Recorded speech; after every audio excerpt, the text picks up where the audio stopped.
Words have a scent, a color, and a texture that can deceive. Some arrive like relief, others like soft promises that caress the ear and lull the mind to sleep. In times of collective exhaustion, loneliness, and haste, there is a hunger for comforting speeches, and that's where the danger lies. Because language, when well crafted, doesn't just convince, it controls. Manipulation doesn't shout. It speaks gently, sweetly. It knows exactly what the other person needs to hear and turns that into charm. The beauty of speech becomes a varnish. It coats domination in a seductive shine. We live in a time when those who speak well appear to be right. Those who express themselves with elegance gain more authority than those who speak with truth. And the more a message is repeated with confidence, the more people believe it. This happens because we all carry open wounds, and beautiful words act like bandages that cover the pain, but don't heal it. On the surface, everything seems resolved, but underneath, we continue to obey ideas we don't even understand. When words are not accompanied by consistent actions, they turn into a subtle yet powerful weapon. That's exactly what George Orwell exposed with precision in Animal Farm, a seemingly simple fable, yet deeply critical. In the book, the animals of a farm stage a revolution to free themselves from human oppression. They believe that under the leadership of the pigs, they will live in freedom, equality, and justice. But slowly, the leader's language turns into slogans. Catchy phrases replace real ideas, and those words stop serving the truth. They begin serving control. The problem is never in the words themselves, but in how they are used.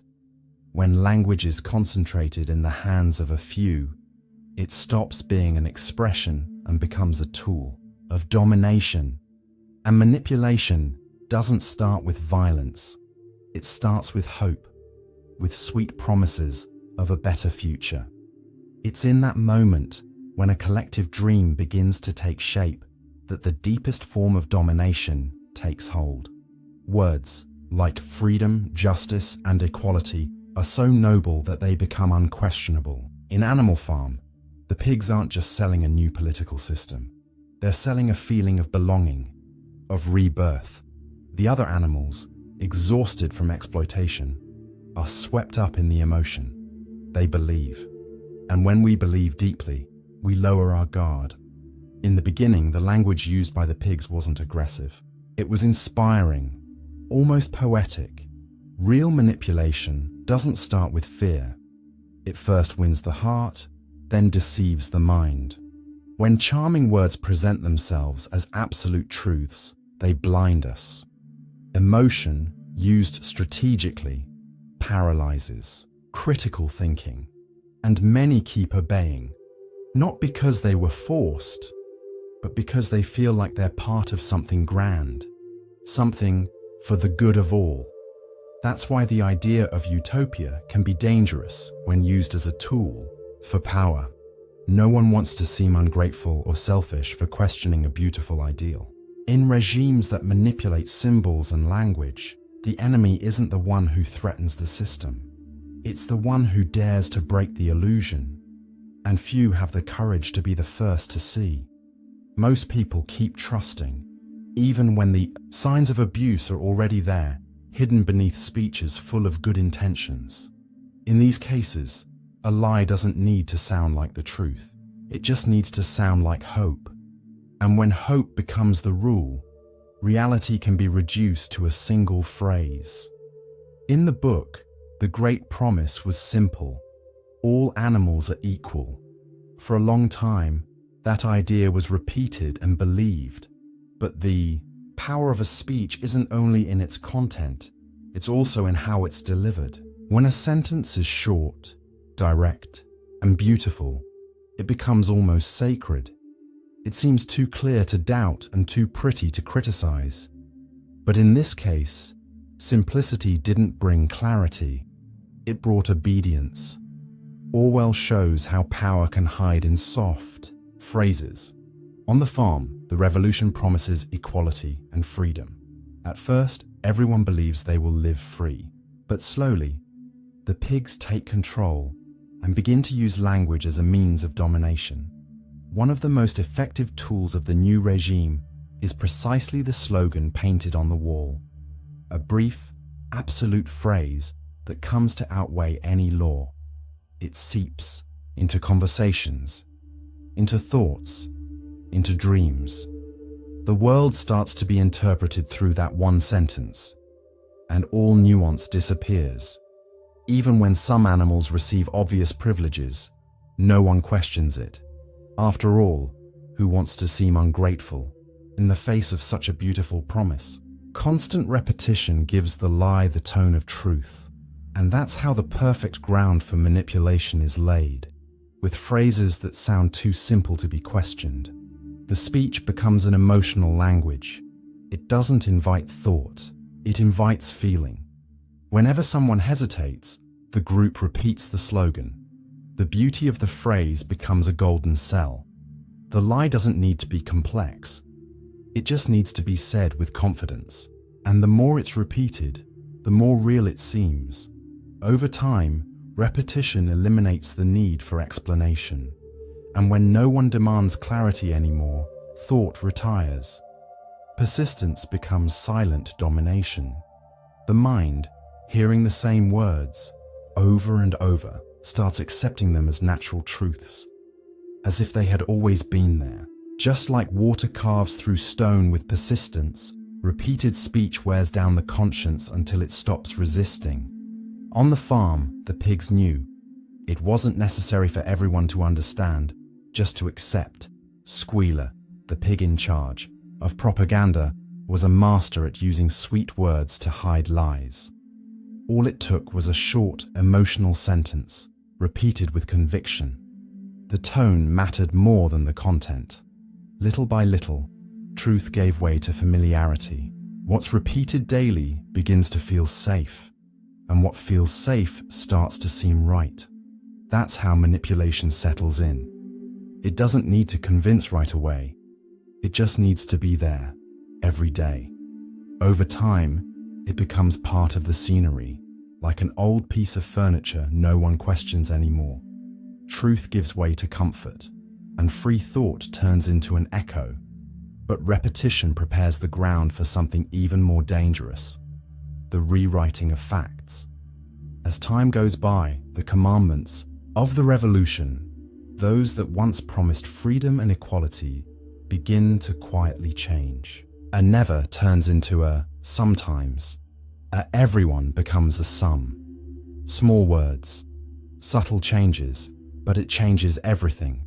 And the animals, exhausted and confused, keep working, without time or strength to remember what used to be true.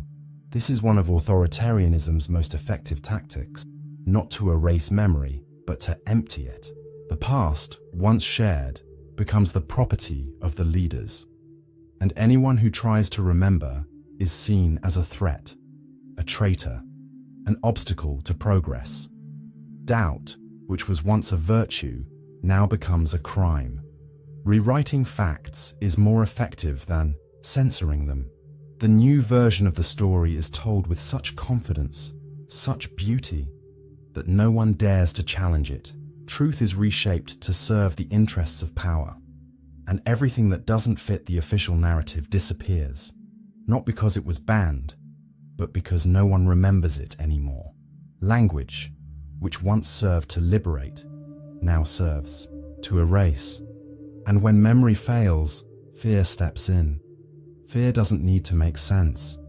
It arrives before doubt, like a hunch. Sometimes it's just a strange silence, a sideways glance, a sudden absence. In the book, the animals notice that those who disagree disappear. And when they return, if they return, they come back, silent, bent. Repression doesn't scream. It hovers like fog, invisible but suffocating. Napoleon, the pig who takes control of the farm, never needs to explain himself. It's enough to suggest that any disagreement is a sign of betrayal. Symbolic terror becomes its own language. Justification is no longer necessary. It's enough to remind everyone that questioning comes with a cost. And so, thought is replaced by the fear of loss. Fear is effective because it wears a disguise. It dresses in smiles, promises, and gentle words. When a society, or a farm, starts to avoid certain gestures, certain thoughts, certain words, control is already complete. Censorship no longer needs to come from the outside. Everyone learns to police themselves.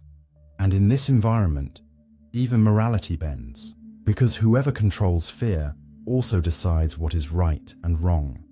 There's no need to change actions, only to change the names.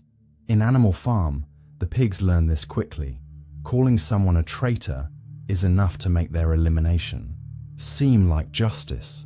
A cruel act becomes labeled as necessary. Language is twisted until values are completely inverted.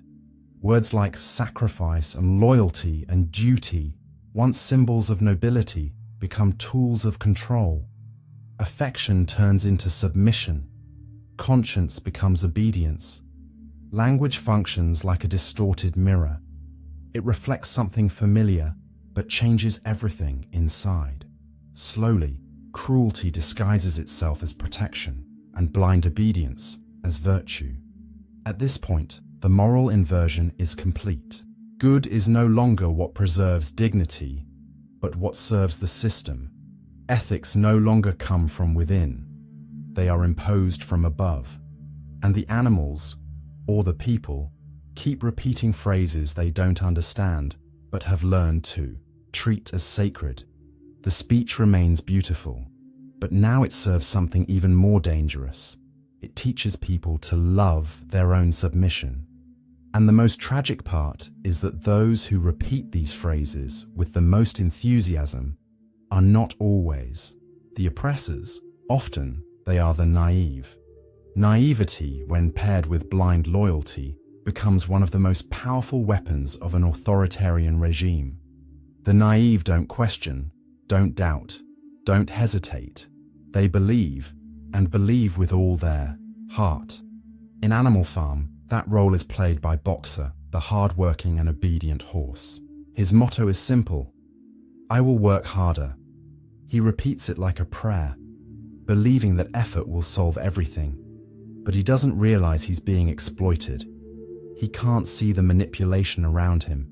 He just keeps going, day after day, carrying the weight of a system that uses him until he's no longer needed.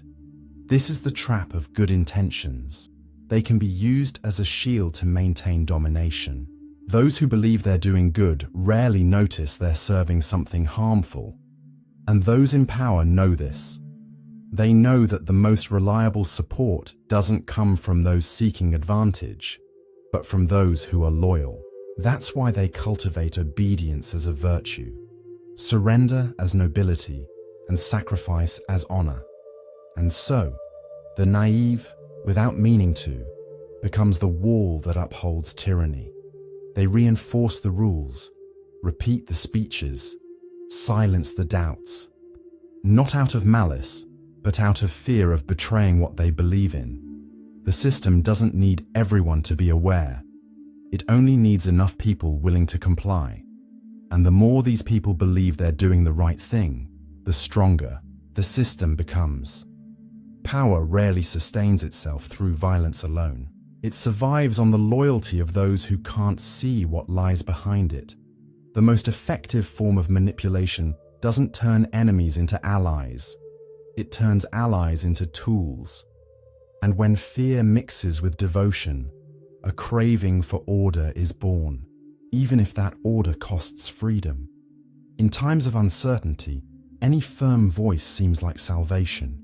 The price doesn't matter, as long as someone tells us what to do. That's when authoritarianism steps in, not with shouting, but with promises of stability.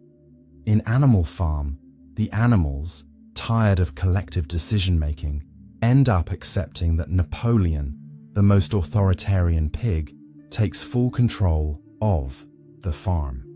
The justification was simple. Someone has to lead. Freedom, which once symbolized victory, comes to be seen as an obstacle to peace. This is one of the deepest manipulations, making autonomy feel like a burden. A strong leader seems comforting because it frees each individual from the responsibility of thinking, deciding, taking risks. And the language that surrounds this moment is always soft, wrapped in good intentions. It's for the good of all. It's only temporary. It's for your safety. But what starts as an exception quickly becomes the rule. The temporary leader becomes permanent. Over time, freedom turns into a dangerous luxury. Those who question are labeled ungrateful. Those who disagree are seen as threats. Those who still remember the ideal of equality no longer find space, because most people prefer the relief of obedience over the burden of choice. The system doesn't grow strong through fear alone, but because it offers rest. Thinking becomes exhausting, choosing risky. And so, domination solidifies silently, not imposed, but accepted. The revolution, which was born as a promise of change, turns into theater. New faces, old mechanisms. Changing leaders changes nothing when the logic of power stays the same. The revolution, captured by vanity and the thirst for control, stops being a path and becomes a performance. In Animal Farm, the pigs who once condemned, the humans begin to imitate them. They sleep in beds, walk on two legs, trade with old enemies. Everything that once represented oppression is now called progress. But there was no real transformation, only a role reversal. The throne changed. Hands, the people kept being exploited. This is the cruel cycle of domination. Names change, faces change, but power remains intact. What was once enforced with chains is now enforced with well-crafted phrases. Repression modernizes. Language becomes more polished. The rituals look more refined, but deep down, the injustice remains alive. Privilege puts on a new outfit. Exploitation gets a new name. And the show appears perfect. Applause comes from all sides, even from those who remain hungry. Even when everything seems to have changed, language remains. The final veil that covers brutality with well-arranged words. Beauty soothes the eye, even when it masks horror. When used skillfully, language can dress up even violence. In Animal Farm, Squealer, the pig in charge of propaganda, is a master of this art. He doesn't lie outright. He simply decorates the lie. He gives absurdity a logical appearance. He gives injustice a tone of sacrifice. And the animals, tired and vulnerable, accept it. Because when cruelty is dressed in elegance, it doesn't shock. It slips in. Manipulation doesn't survive by hiding, but by beautifying. The most violent actions aren't denied. They're renamed. Punishment becomes discipline, betrayal, protection of order. And over time, language drifts away from reality. It no longer reveals the world, it reshapes it. It no longer clarifies, it conceals. This aesthetic of speech works like a collective anesthetic. The pain doesn't vanish, it just loses its name. Tragedies seem smaller because they come with logical explanations. Hunger becomes a production adjustment. Repression becomes peacekeeping. And anyone who points out the absurd is discredited, labeled too sensitive, too dramatic, too difficult. The coldness of power presents itself as balance. And slowly, the people learn to smile at what should ignite revolt. But even in the middle of this fog of polished speeches, something still resists. The silent discomfort of those who feel something is wrong, even if they can't explain it. That unease is the first sign that passivity is starting to crack. Passivity is never total. Even when everything seems quiet, there's a thread of unrest running through the silence. Deep down, everyone senses that something doesn't quite fit. Hunger, fear, and nameless sadness. All of it returns, even when language tries to convince us that everything is fine. This is where passivity reveals its true face. Not as the absence of strength, but as a form of defense, a way of staying sane in the face of absurdity. In Animal Farm, the animals keep obeying, but their eyes grow more and more vacant, not out of belief, but out of exhaustion. They've already been defeated, not just outwardly, but internally. This, emotional surrender, is one of the subtlest weapons of control. Moral fatigue takes the place of thought. Hope gives way to resignation. Obedience, once voluntary, becomes anesthesia, and the question changes. It's no longer, is this right? But, is it even worth questioning? At this stage, the system no longer needs to justify itself. It simply continues. The oppression no longer comes only from outside. It transforms into internal surrender. The flame of outrage fades slowly until only a small ember remains, almost invisible, but even the faintest ember can reignite. Sometimes all it takes is a gesture, a word, a glance, something small that makes someone remember they once dreamed of freedom, of justice, of meaning. And in that almost accidental instant, the possibility of rupture is born. Because even when everything seems settled, there's always someone on the verge of waking up. That awakening doesn't begin with a scream. It begins in silence, but not an empty silence, a silence that listens. When everything quiets inside, when memorized phrases lose their meaning and enthusiasm dries up, something opens. A space between what was repeated without thought and what finally begins to be felt for real.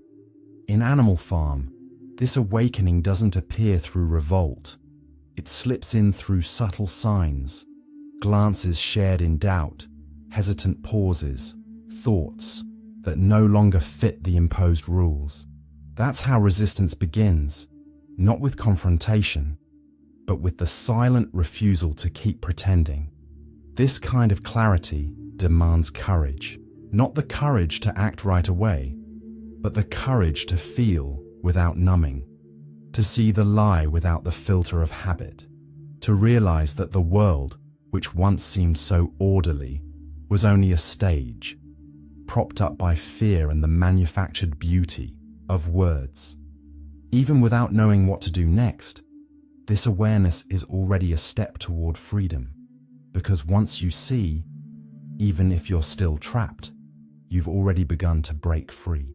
It's in this inner space that true transformation begins to stir, not as something that comes from the outside, but as a quiet urgency, a longing for authenticity that seeps through the cracks of rehearsed speeches, a thirst for truth that no longer fits inside pre-packaged phrases. The soul begins to seek something that isn't just pretty or proper, but meaningful, something that doesn't impress, but moves, that transforms. And this search, even if lonely, marks the start of a real shift. Obedience begins to dissolve, not out of rage, but out of clarity. Not every awakening demands an external revolution. Sometimes, what dissolves is the need to prove, to please, to fit in. When the fog of manipulation starts to lift, something inside us finally rests, from the constant effort, from the pressure to appear strong, from the need to be more than we are. From that rest, a new kind of presence is born, one that doesn't depend on applause or validation, a presence that simply exists, effortlessly. This return to simplicity isn't a sign of weakness, it's maturity. It's when we realize it's no longer worth chasing an idealized version of ourselves. Forced self-improvement loses meaning when we turn inward with gentleness. Mistakes stop being failures. Slowness stops being a flaw. Doubt stops being weakness. And life begins to be lived as a gesture of reconciliation with our own humanity. This lightness also changes how we relate to others. When we no longer need to impress, we can finally connect for real. Affection stops being a performance and becomes a refuge. Conversations gain depth, free from hidden motives or fear. The presence of another no longer needs to shine. It only needs to be sincere. It's in this kind of encounter that the soul rests, where we can be, instead of seem. It's not about rejecting intense bonds, but about valuing the real ones, those that don't require masks or constant explanations. These slow, honest connections restore trust in the world, because after so long surrounded by beautiful, empty words, finding someone who says little but speaks with sincerity is a rare relief. And in that space of truth, even laughter changes tone. It stops being an escape and becomes a sign of sanity. We learn to laugh at what once hurt too much, to find humor in our clumsy attempts, to smile at our imperfections like someone who has finally accepted their story. Humor, when it's born from clarity, doesn't deny pain. It embraces it. Laughing at yourself isn't self-hatred. It's the gesture of someone who survived manipulation and still found lightness along the way. In this sense, laughter is more than joy. It's freedom. It's the end of the need to always seem strong, always right, always consistent. It's the reminder that living isn't about defending a thesis. It's about feeling a process. And when we're able to laugh in the middle of chaos, it means we're no longer prisoners, not of others, not of ourselves. This light kind of laughter opens space for a new way of being, slower, more attentive, more genuine. Today, slowing down is almost an act of resistance. Speed has become a virtue, productivity a synonym for worth. But there's something deeply transformative about saying no to the imposed pace, about listening to your body and respecting your own rhythm. This kind of courage won't make headlines, but it can save a tired soul. Slowness isn't laziness, it's presence. It's when time is truly lived and life stops being a checklist. Living slowly awakens the senses, deepens our connections, and allows for choices made with intention. In this more natural rhythm, something forgotten begins to return: the essential. The essential doesn't draw attention. It doesn't accumulate, doesn't demand a stage, but it's what holds everything up. It's the small gestures, the shared silences, the details no one notices, but that build the ground we walk on. When everything superficial falls away, the status, the image, the storyline, the essential is what remains. Recognizing that is not just a gesture of clarity, but of humility. Because the essential isn't outside, it appears when the soul stops running. When language returns to being a bridge, not a shield. When being present becomes more important than being right. That's when real freedom is born. Not as an impulsive reaction, but as a conscious choice. The choice to stay, without abandoning yourself. In the end, Animal Farm isn't just about external manipulation. It's about how far we can drift from ourselves when we believe in words that were never truly ours. The beauty of language, when used for control, stops being beauty and becomes disguise. And freedom, when it finally blooms, doesn't need slogans. It recognizes itself in the silence that welcomes, in the word that heals, in the gesture that doesn't seek to impress, only to be sincere.